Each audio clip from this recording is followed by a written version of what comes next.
national. So currently, the Zambian youth literacy rate is at 34.6%. In an effort to increase this rate, the Zambian government just implemented a new language of instruction policy. This policy mandates that the language of instruction will be in one of the 7 local languages, with English as a subject until the student reaches grade 5. Once the student reaches grade 5, English then becomes the primary language of instruction. Previous to this policy, English had become the language of instruction beginning in grade 2. Now, this policy seeks to increase literacy rates. However, there are some major barriers to its implementation. Because of this, our analysis focuses on effective policy implementation to remove these barriers, increase literacy rates, and overall improve the quality of education for Zambian students. So one of the main challenges that the Zambian government was facing in implementing this policy is the sheer diversity of languages in Zambia. So there actually exist 73 used languages in Zambia. All you see here is 13, and you can see how complicated it looks already, particularly towards the west end. So you can imagine the challenge that the Zambian government was facing in this. So in an effort to make it more simple, the Zambian government decided to focus on their 7 nationalized languages. Those being Bemba, Nyanja, Tonga, Lozi, Lunda, Luvale, and Kayonde. This new policy with these languages of instruction is expected to increase literacy levels to 68% by 2015. In addition to the language complication, another issue is the ministry's bureaucratic hierarchical system. As you see, at national level, MESVT operates from Lusaka, and it has 3 main divisions: planning and information, standards and curriculum, human resources, and teacher educational services. Planning and information coordinates with the other 3 and comes up with a standardized curriculum, which the standards and curriculum make sure it meets all the needs throughout the country. Human resources make sure they had enough capacity, and teacher education services make sure the staff is trained. They oversee provincial education officers who supervise district education both with the help of zonal coordinators to make sure everything is implemented perfectly at the zonal levels. However, it sounds great on paper, but amongst these levels, there's a huge coordination and communication gap. So this leads to other barriers and other problems in effectively implementing the policy. So at the lower levels, the teachers are not happy with the change, they're not committed, or they are not empowered to change the future of these students or improve the quality of education. And at the higher level, the national ministry has not created a framework which they could implement effectively, and actually people at the zonal level know how to implement the policy. Therefore, there's lack of awareness, capacity, commitment, accountability, and feedback. And lastly, underlying are the cultural barriers to this. Therefore, our analysis focuses on bridging these gaps and improve the quality of education and literacy rates in Zambia. So we needed a way to systematically and meaningfully assess the policy alternatives we came up with. So we used our research, interviews, and best practices work to come up with these 6 criteria. The entire goal of the language policy change was to make sure that students are actually learning and their learning outcomes improve at the primary school level. So our one crucial criteria is gains in student learning. There's a very credible agency that operates in Southern Africa called SACMEC, which is the Southern Africa Consortium for Monitoring Education Quality. So we used some of the metrics that they have already been using. And essentially, we're measuring gains in student learning by what percentage of students at the 6th grade level achieve SACMEC's 3rd grade standard, or basic reading standards. Given that the Ministry of Education in Zambia has a limited budget, the second criteria we are using is cost effectiveness, and we decided to think about this based on the ministry's goal or ideal literacy rate of 68%. So how we approached it was, how much would it take for each alternative, how much money would it take for each alternative to achieve this literacy rate of 68%, and that yielded that ratio up there.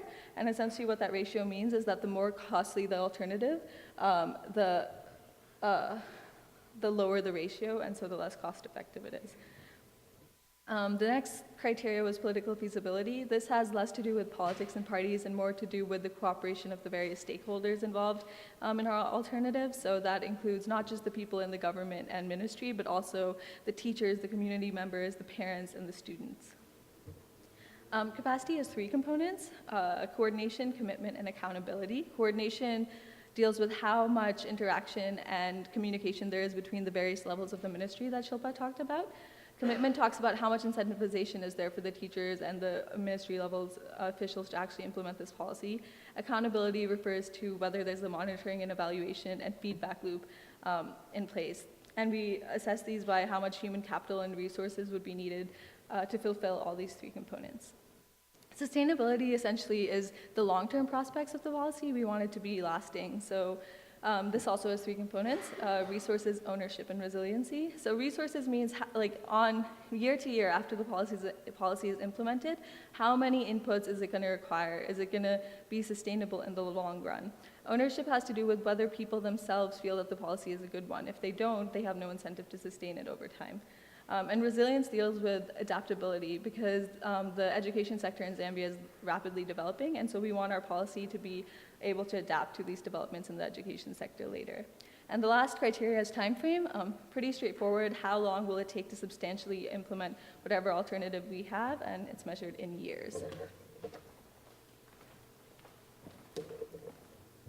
So in response to the implementation challenges and using the criteria that we established, we developed and analyzed 4 different alternatives. These are to let present trends continue, centralize and standardize the curriculum, redesign the teacher deployment system, and decentralization. So when the ministry developed this new language policy, which was established in January of this year, they kind of put into place a framework for implementation that seeks to increase investment in education and also expand capacity through the recruitment of 16,000 additional teachers. However, there are serious sustainability issues associated with this alternative. For example, the challenge of recruiting 16,000 people who have not only completed high school but can also afford the higher education required to become teachers is a serious challenge for a country where most people live on $1.50 or less per day. The ministry is also heavily dependent upon donor funding, which makes it unclear if they will be able to sustain these teachers financially in the long run. Additionally, the ministry is allowing individual schools to decide how they will go about implementing this language policy. So they basically put this policy in place and told the schools to run with it. And while this can develop creative grassroots solutions, the monitoring and evaluation system that's currently in place isn't sufficient enough to ensure that the standard of education is, the quality is across the country the same. The role of the ministry in monitoring and evaluation is very clear. It's outlined on the bottom of this slide, but it's extremely hierarchical, so there's no framework for feedback. So what's happening at the zonal level is not necessarily being reported to the headquarters in Lusaka. And as a result, it's unclear if any issues that are happening in schools are being followed up on and effectively addressed by the ministry. Additionally, the system has no measures in place to increase teacher commitment, increase teacher capacity, expand investment in education on the community's part, or increase school accountability. So though the ministry sought to establish a framework to increase capacity, they did not account for the need to put into place awareness, feedback mechanisms, provide incentives, or establish accountability measures within the system. Our second alternative is to centralize and standardize the curriculum. And this alternative takes the new language policy and puts provisions into place that will standardize the delivery of the curriculum across the country and establish the appropriate teaching methodology for all of the schools. This alternative makes use of the hierarchical nature of the ministry to ensure that education standards are met throughout the country. And at the national level, the ministry will be responsible for standardizing the curriculum in partnership with the teachers union, and we believe that this will help to encourage teacher input and commitment to the curriculum. They will also increase their capacity through a partnership with USAID, which is running small-scale pilot programs that is training teachers on this new language policy, and we believe that by expanding that partnership, the government will be able to effectively reach all the teachers in Zambia. They will also be responsible for distributing the curriculum to individual schools who may not even have a copy, as well as providing implementation guidelines to the various levels of the ministry hierarchy. The provincial and district offices will act as liaisons between the ministry at the national level and the communities at the local level. They'll conduct monitoring and evaluation and follow-up trainings, and they'll develop a school recognition program for high-performing schools.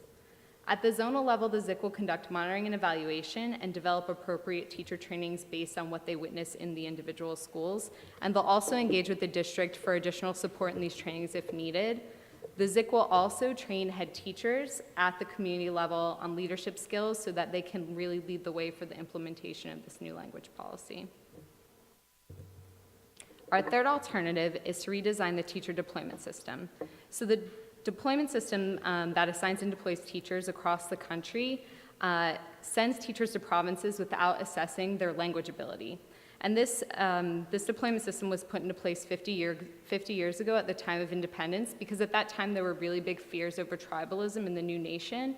But Zambia has a very strong national identity now, and this tribalism is no longer an issue. However, this policy has remained in place, and it's providing serious barriers to effective teaching for literacy. And previously, teachers could get along with using whatever local language they knew in combination with English in grade 1, with the knowledge that in grade 2 they would be able to switch to full teaching in English. But now they're expected to teach in local language until 5th grade under this new policy, and this is going to prove to be a serious challenge for schools that have teachers who are not able to effectively communicate or teach in the local language of a given province. And this current system of deployment is a huge barrier for implementation of this new language policy, and this alternative seeks to redesign it.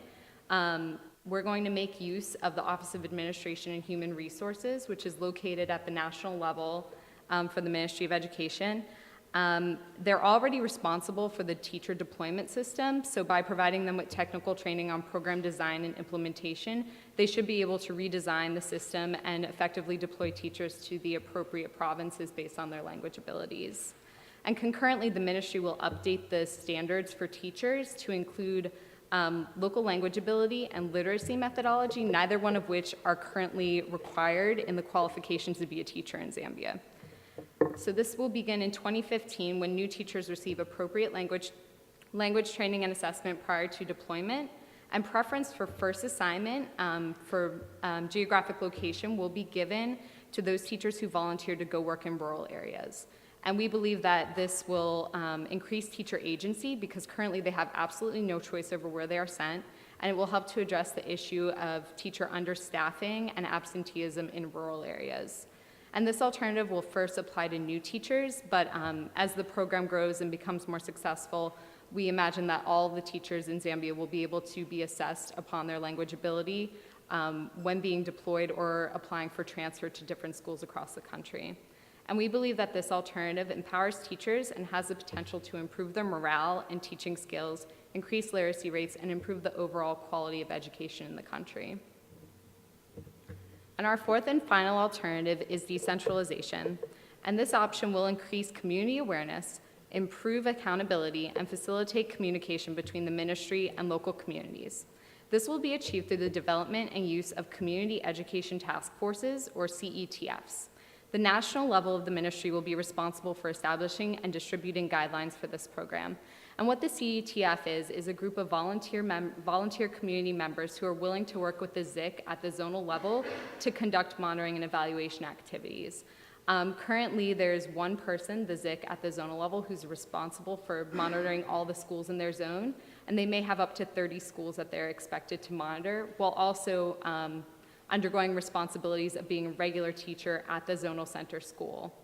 The national level will provide support to ZICs by training them on how to effectively partner with these CETFs, and will also give them additional monitoring and evaluation skills that they can then transfer to these community members to conduct better monitoring and evaluation. The district will be responsible for supervising the ZICs and providing timely feedback. The districts will also grade schools on a very public and annual basis based on the reports that they're receiving from the ZIC and the CETFs, and we believe that this will give the district level a more accurate depiction of what exactly is going on at the schools in the zonal level. And high-performing schools will be recognized publicly, and those that are performing poorly will receive additional training from the ZIC with the support of the district and higher levels of the ministry if needed. Decentralization will allow the ZIC and the CETF to carry out comprehensive monitoring and evaluation systems that the ZIC alone is unable to do. For example, if the language policy is not being effectively implemented at a certain school, issues can be reported back to the district very quickly and addressed in a timely manner. Zonal reports will be read at public PTA meetings each term also, so that community members will be aware of what exactly is going on at their schools. they'll be aware of the language policy, and they'll know whether or not their school is effectively implementing it, and if not, what are the reasons. We believe that by increasing accountability and transparency at each ministry level, while mobilizing and empowering communities, this alternative has the potential to improve the overall quality of education in Zambia. So now in looking at our outcomes matrix, it assesses each of our alternatives according to our criteria. Both teacher, deployment, redesign, and decentralization have really stood out. So first of all, gains in student learning measures the percentage of students being able to read at the SOCMEC Level 3 reading standard. 50% represents a high gain in learning. As you can see, teacher, deployment, redesign, and decentralization both received that high standard. And this is largely because with teacher deployment, you're actually getting teachers there who can actually speak the kids' language. As for decentralization, we believe that community and increased parent involvement in their children's education should receive high gains in student learning. Letting present trends continue is expected to receive a low rating of 30%. Now, standardization also reaches that high gain. However, if we go over to look at cost effectiveness, you can see it has a very low ratio. This just means that in order for standardization to get to that high mark, it would need a lot more money than teacher, deployment, redesign, or decentralization would. Now, decentralization and teacher redeployment both received higher cost effectiveness because they only really require initial upfront cost. In the long term, they should be relatively low maintenance and low cost projects. Decentralization is particularly high because we think that incentivizing community involvement and training should be of relatively little cost. Now, in looking at political feasibility, teacher deployment is very high because all you're doing there is offering teachers more options of where they can be stationed. As for decentralization, it receives a medium mark, and that's really just because you are transferring power down to community and zonal levels, and that could potentially produce some tension. As for capacity, teacher deployment again receives a very high mark, and this is because the office or administration for teacher deployment already exists, and all you're doing is just changing the process. Decentralization receives a medium just because you're going to have to build a little bit more capacity at the zonal level by creating the Community Education Task Force and further empowering the ZIC. Lastly, on sustainability, both receive very high marks, and that's just because there's just a lot of initial implementation investment at the forefront, but it will be low maintenance as it continues on because teacher deployment is just changing the process, while decentralization, we think once you get key community members involved, that'll just encourage the community to get further involved and it'll take care of itself beyond then. As for the time frame, we expect that these will take no more than 15 years. And ultimately, we recognize that there are trade-offs amongst these. However, we believe that overall teacher deployment, redesign, and decentralization are superior to letting the present trends continue or going with standardization. We therefore recommend that the MESVT utilizes a combination of decentralization and redesign of the teacher deployment system to effectively implement the new language of instruction policy. We believe that these will produce effective implementation that will lead to increased literacy rates and ultimately increase the quality of education for Zambian students. At the crux of this project is really the issues of barriers to effective implementation of a policy that was designed to increase literacy rates.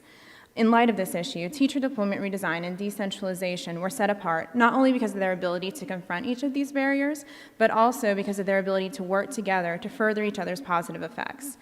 Ultimately, teacher deployment, redesign, and decentralization will work together to remove the barriers to effective implementation of the new language of instruction policy, and thus achieve increased quality of education for Zambian students. Thank you, and we will take questions now.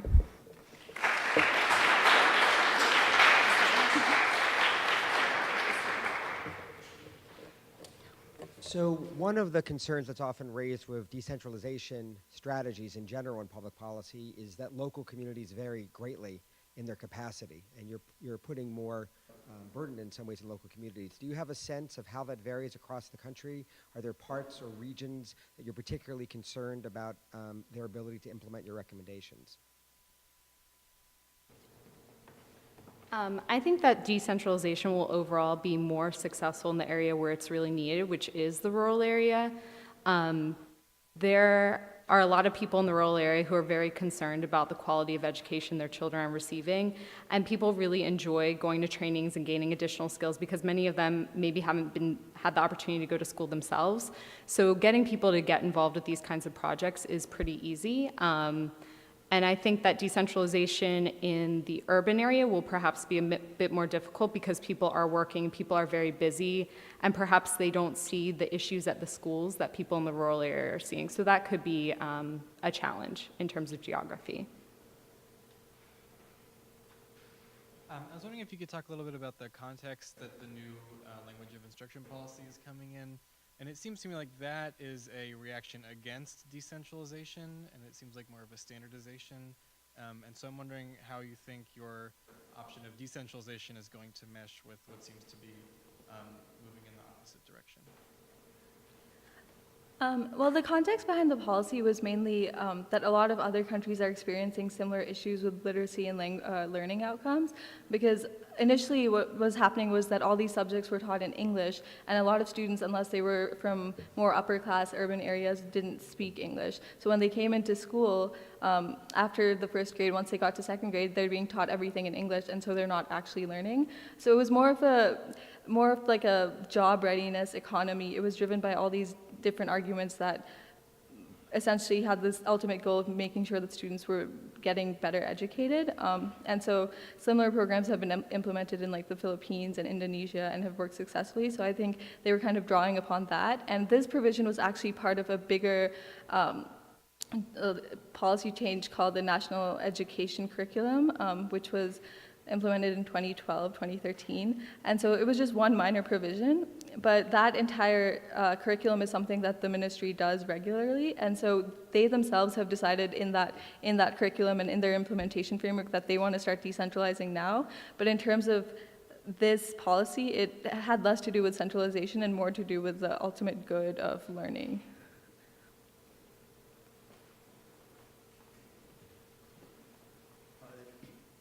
So one of the issues I think that would come up when you have a literacy rate that is as low as you guys pointed out is that students aren't in fact staying in school, which seems to me like it would get, sort of severely hamper the implementation of the policy that you guys are suggesting.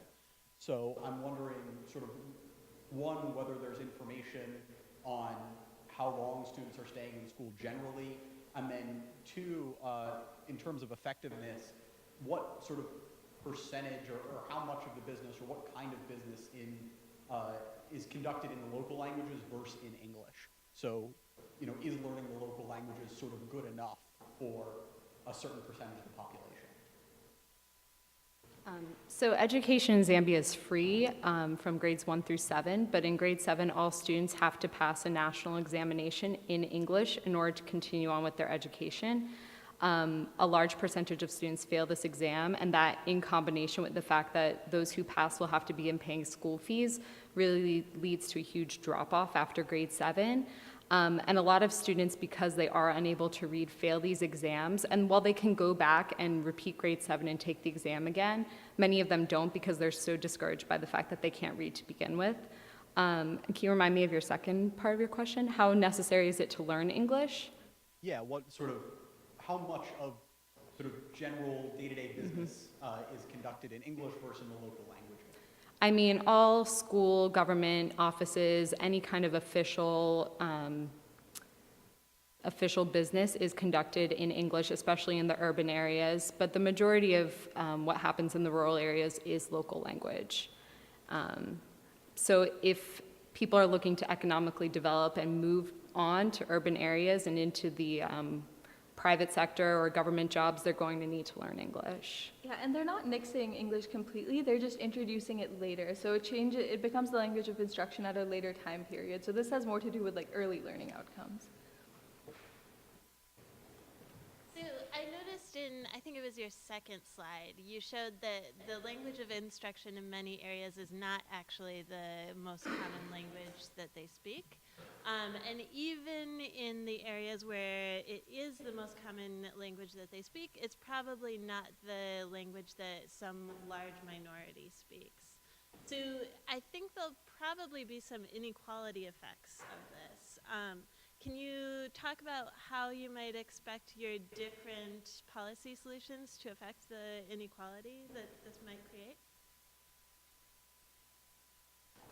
So the 7 languages that we pointed out are the ones that the government is already using, and they're not changing that. That was in place prior to this policy being implemented in January of this year. So they're maintaining that, and I think that these are the most commonly spoken languages in those provinces. There are dying languages. That's just a fact of development in Zambia right now. Maintaining 73 languages is nearly impossible if they're looking to standardize the education system. So I think that the government has tried to select those languages that are most widely spoken. I mean, English is a national language because they can't even choose one local language to be the national language. So I think it's a very complicated issue, and they've tried to deal with it the best that they can, I think. To add to that, we conducted a few interviews with the education specialists who are working on this project with the USAID, and they have told that they have personally seen that it's not difficult, like all the languages seem similar, so it doesn't, from a younger age, if they're learning the language, it's not difficult to follow any kind of language, even though they're from a different, born in a different language. If they're being educated in, let's say, most familiar language, it's easy for them to follow and pick it up. Yeah, and one last thing is that there was a concern related to the concern you brought up, was that if a teacher, for example, goes in and they don't speak the local language that that province or that district or that zone speaks, then there's no reason for them to not teach in that language. No one's really enforcing that right now. They can teach in their native language, which maybe none of the kids speak. So part of the reasons we chose the teacher deployment and decentralization options were because the teacher deployment provision included making sure that teachers were placed based on the languages they actually spoke, the local languages. I was wondering if you guys were able to learn any lessons from other countries. I know India has a very similar situation where there are many languages, but ultimately English ends up being a national language. So just if there were lessons from other countries that are applicable to Zambia.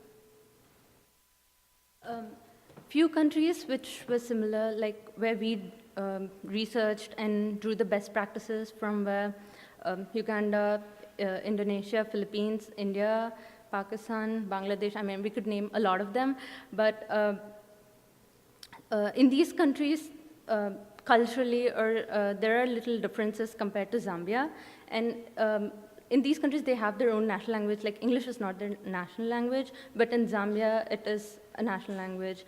And but the best practice is to teach in the local languages till a certain grade, where they pick up subjects like science or mathematics, which are not really language-based. So they're developing their cognitive knowledge. And when they shift later to English, it's not difficult for them to, irrespective of the language, apply these skills in any kind of language. I hope that answered your question. And just something to add on to that, we specifically, one of the ones we focused on is the Philippines, and this is drawing to our teacher deployment system and focusing on the teachers to show that teacher being able to, teach in language of instruction was key. And there's plenty of best practices upon just the Philippines on that. And then as for our decentralization, there are many cases for community engagement and things not even just concerning education, but also health initiatives. So we drew a lot from Malawi and Mali concerning those.